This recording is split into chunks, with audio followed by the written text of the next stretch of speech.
अब methods of irrigation, irrigation के क्या क्या तरीके हो सकते हैं इसको हम समझते हैं कि इरिगेशन के कौन कौन से तरीके हैं। इरिगेशन के जो तरीके हैं वो पुराने भी हो सकते हैं, नए भी हो सकते हैं। जो पुराने तरीके हैं उन्हें हम ट्रेडिशनल तरीका बोलते हैं, और नए तरीके जो हैं उन्हें हम मॉडर्न तरीका बोलते हैं। ठीक है, ट्रेडिशनल और ओल्ड, यानी कि पानी देने का, खेतों तक पानी पहुंचाने के जो तरीके हैं वे नए भी हैं और पुराने भी हैं। तो जो पुराने तरीके हैं उन्हें हम ट्रेडिशनल या फिर ओल्ड तरीका बोलते हैं, और जो अभी नए तरीके हैं, नई टेक्निक है, उन्हें मॉडर्न या फिर न्यू तरीका बोल सकते हैं।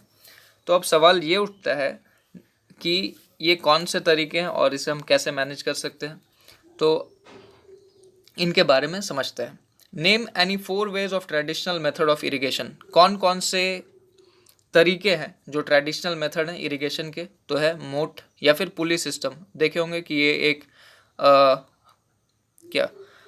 एक कुआं रहता है, वहाँ पे ऐसा पुली लगा हुआ रहता है, लोग ऐसे बाल्टी डालते हैं, उससे पानी निकालते हैं, और फिर इधर से ये पानी फ्लो करते हुए खेतों में जा सकता है।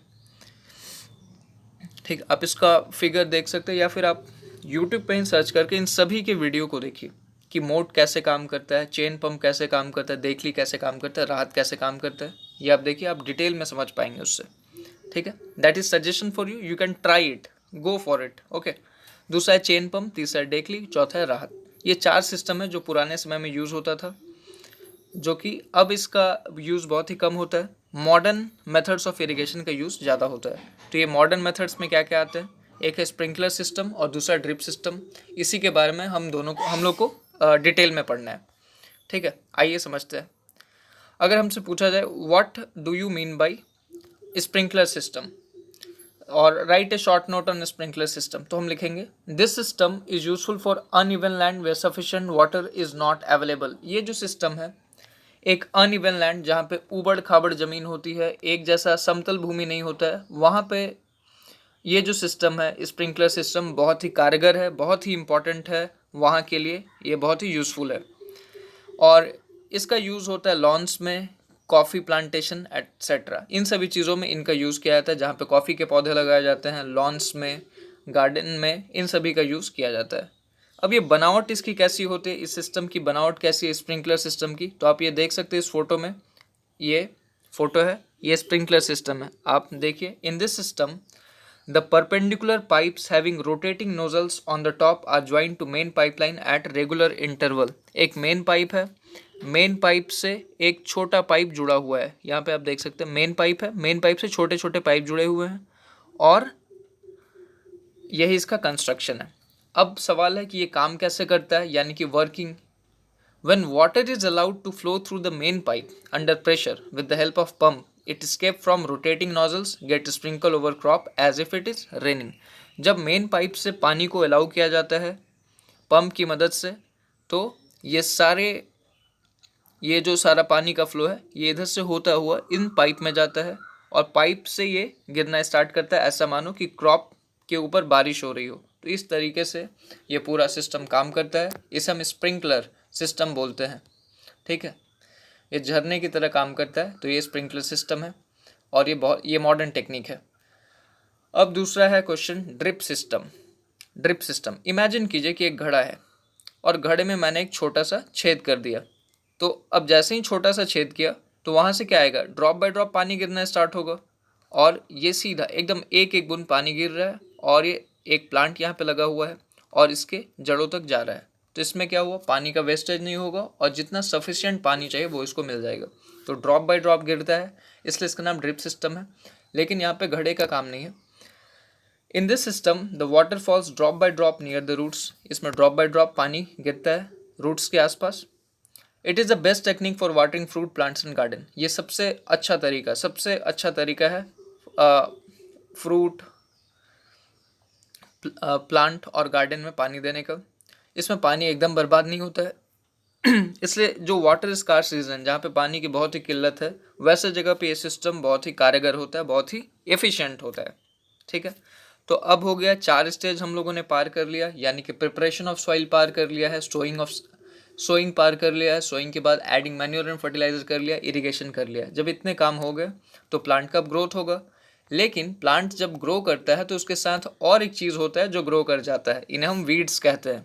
जैसे हम लोगों ने क्रॉप को ग्रो करा है, अब जो हमारा बीज था वो ऐसे बड़ा होने लगा और वो क्रॉप बनना स्टार्ट हो चुका है। लेकिन इनके साथ कुछ ऐसे घास भी होंगे जो इनके साथ उग जाएंगे और इनके लिए परेशानी करेंगे। किनके लिए? इनके लिए। इन दोनों को जो न्यूट्रिएंट चाहिए वो अब ये जो अनवांटेड प्लांट है जिसे मैंने लगाया भी नहीं था, जिसे मुझे ज़रूरत भी नहीं थी, जो बिन बुलाए मेहमान है, वो भी अब इस सनलाइट, वाटर, मैन्योर, फर्टिलाइज़र का यूज़ करके बड़े होने लगेंगे। तो अब क्या हुआ, ये हमारे जो क्रॉप्स हैं उनके लिए तो दुश्मन है। अब हमें इसे हटाना पड़ेगा। तो इन्हें हम क्या कहते हैं? इन्हें एक विशेष नाम से जाना जाता है। जो अनवांटेड प्लांट है उन्हें विशेष नाम से जाना जाता है, उन्हें हम वीड्स कहते हैं। ठीक है, तो इनको हमको हटाना है। तो ये है प्रोटेक्शन फ्रॉम वीड्स, हम पढ़ने जा रहे हैं। What are weeds? The unwanted plant which grow with crops are called weeds. वैसे unwanted plant जो क्रॉप के साथ ग्रो कर जाते हैं उसे हम weeds कहते हैं। अब इनको हटाने के प्रोसेस को हम वीडिंग कहते हैं। तो वही है, the removal of unwanted plants from the crop field is known as weeding. इन अनवांटेड प्लांट्स को हटाने के प्रोसेस को हम लोग वीडिंग बोलते हैं। अब हटाने का क्या तरीका हो सकता है? या तो हम खुरपी ले लें, खुरपी एक ऐसा होता है, ठीक है, टूल होता है, उसको हम लोग यूज़ करके इन सभी को हटा देते हैं मैनुअली। ये एक तरीका हो सकता है। दूसरा तरीका होता है कि हम इसमें दवाई डाल दें। दवाई, the chemical which are use for controlling weeds are called weedicide. वैसे केमिकल जिनका यूज़ किया जाता है वीड्स को कंट्रोल करने के लिए उसे हम वीडिसाइड कहते हैं। The chemicals which are use for controlling weeds are called weedicides. Example है 2,4-D, ये इसका एग्जाम्पल। अगर आपसे पूछा है कि give an example of weedicide जिसका हम यूज़ करते हैं, तो आप लिखेंगे 2,4-D। ये वीडिसाइड का एग्जाम्पल है। अब इसकी क्या खासियत होती है ऐसे दवाई की? ये क्रॉप्स को नुकसान नहीं पहुंचाते हैं। ये क्रॉप्स को नुकसान नहीं पहुंचाते हैं। ये नुकसान पहुंचाते हैं किन्हें? जो वीड्स हैं उन्हें नुकसान पहुंचाते हैं। और इसे क्रॉप्स पे डालने से पहले, क्योंकि हमको इसको क्रॉप पे डालना है, तो इसे हम डाइल्यूट कर लेते हैं, यानी हम इसे पानी में मिला देते हैं। क्योंकि ये बहुत स्ट्रांग होता है, अगर क्रॉप पे जाएगा तो क्रॉप को नुकसान कर सकता है, और ऐसा ना करे इसके लिए हम इसे पहले पानी में डालते हैं।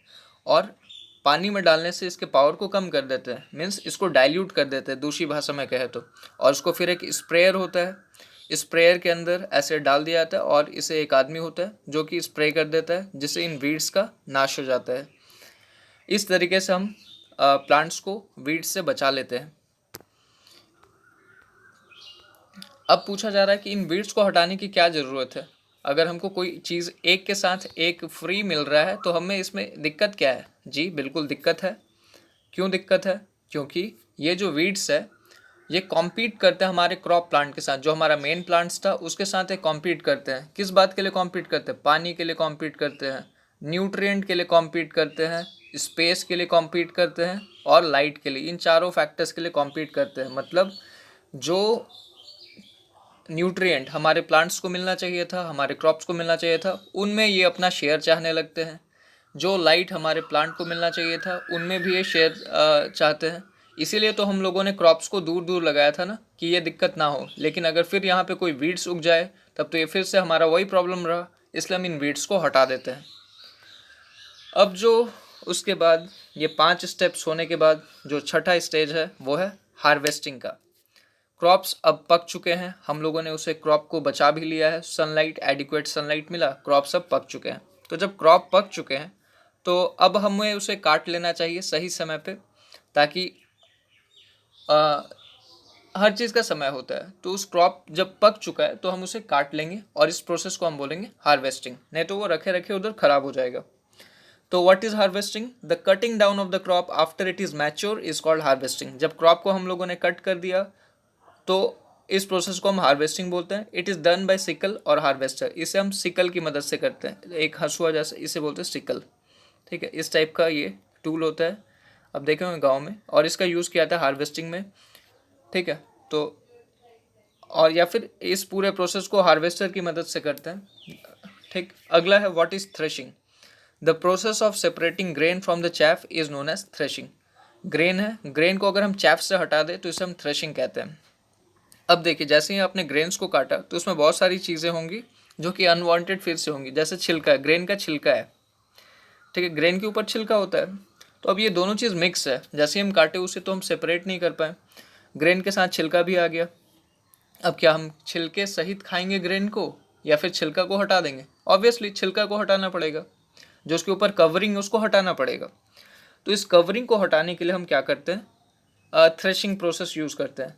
तो ग्रेन, ताकि ग्रेन अलग हो जाए और ये जितने भी वेस्ट है यानी कि जो भी चैफ यानी जो भी छिलका है वो सब दूर हो जाए, तो इसके लिए हम थ्रेशर का यूज़ करते हैं। या फिर आप देखे होंगे मम्मी लोग, मदर्स यूज़ विनोइंग करती है, इस सूप की मदद से ऐसे हवा उठता है। तो ये छोटे स्केल पे ठीक है, ये छोटे स्केल पे हो सकता है, लेकिन उतना जब ज़्यादा ग्रेन होगा, जब कोई फार्मर यूज़ करेगा तो वो थ्रेशर का यूज़ करते हैं और थ्रेसिंग प्रोसेस को करते हैं। तो what is threshing? The process of separating grain from the chaff is known as threshing. जब ग्रेन को सेपरेट किया जाता है चैफ से, इस प्रोसेस को हम थ्रेसिंग बोलते हैं। आइए आगे बढ़ते हैं। What is storage? अब जो अगला स्टेज है यानी कि 8वां स्टेज है वो है स्टोरेज। अब बहुत हो गया, ये आखिरी स्टेज पे हम लोग पहुंच चुके हैं, 6 स्टेप हो गया। अब 7वां स्टेज है कि हम उसको स्टोर करें। जो भी ग्रेन आया, अब उसे ऐसे वेस्ट तो नहीं कर सकते, हम मान लेते हैं कि 100 किलोग्राम ग्रेन को उगाए और मेरा कंजम्पशन हमने बेचा 50 केजी बेच दिया और 10 केजी हमारे पास हमने अपने यूज़ के लिए रख लिया, तभी भी मेरे पास 40 केजी बचा हुआ है। क्या हम इसे फेंक देंगे? नहीं, हमें इसे स्टोर करके रखना है ताकि हम फ्यूचर में यूज़ में इसे ला सकते हैं। यह बस एक एग्जांपल है, ठीक है। तो हम इसे बड़े बड़े सिलोज, यहाँ आप देख सकते हैं सिलोज का फोटो है, सिलोज में रख देते हैं, ठीक है, ताकि ये ग्रेन यहाँ पे सेफ रहे। आप देख सकते हैं मेटल का बना हुआ है, मेटल सिलोज है ये सारा। इन सभी में ग्रेन्स को स्टोर कर दिया जाता है ताकि इससे हम मॉइस्चर, इंसेक्ट, रैट और माइक्रो ऑर्गेनिज्म इन सभी से बचा पाएँ। इसी प्रोसेस को हम स्टोरेज बोलते हैं। आइए, क्या ये समझ में आई है बात? अगर आई है तो हम आगे बढ़ते हैं। स्टोरेज इंपॉर्टेंट क्यों है? जब तक स्टोरेज नहीं होगा तब तक हमारा जो भी ग्रेन होगा वो ख़राब होता रहेगा, इसलिए स्टोरेज करना बहुत ही ज़्यादा इंपॉर्टेंट है। तो अगर आप ये समझ चुके हैं तो हम आगे बढ़ते हैं। अब है अगला टर्म, जो कि आखिरी टर्म भी है इस चैप्टर के लिए, वो है एनिमल हस्बेंड्री। एनिमल हस्बेंड्री क्या होता है? आप देखे होंगे कि बहुत सारे लोग गाय पालते हैं, बकरी पालते हैं, काऊ, गोट, शीप्स, ये सब क्यों पालते हैं? क्या उनमें उनका कुछ फ़ायदा है? हाँ, फ़ायदा है, क्योंकि ये जितने भी जानवर हैं ये हम सभी को मिल्क देते हैं। कुछ पशु हमें मीट भी देते हैं जिनको लोग खाते हैं। तो और ऊल भी देते हैं। एक भेड़ क्या देता है? ऊल देता है। इन्हीं सभी कारणों से आदमी उसे पालता है, उसे खिलाता है और उसका ध्यान रखता है, अच्छा केयर करता है और उनसे रिटर्न में भी लेता है। तो ये इसको बोलते हैं animal husbandry. I hope this chapter is clear to you. I have not left anything in this. मैंने इस चैप्टर में कुछ भी नहीं छोड़ा। अगर आप इसे पढ़ के जाते हैं तो आपको कोई भी परेशानी एग्जामिनेशन हॉल में नहीं महसूस होगी, ठीक है। तो with this I and this chapter.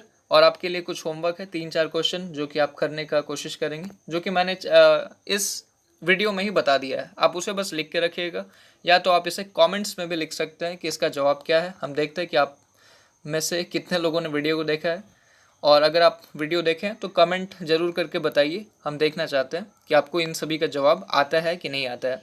Thank you for your patience, thank you for listening this. और मैं जल्द ही अगला वीडियो लेके आऊँगा। थोड़ा सा मुझे देर ज़रूर होगा, लेकिन आपका वीडियो जो होगा एकदम अच्छे क्वालिटी में विथ नोट्स बनेगा, उसके लिए आपको चिंता करने की ज़रूरत नहीं है। थैंक यू, खुश रहिए।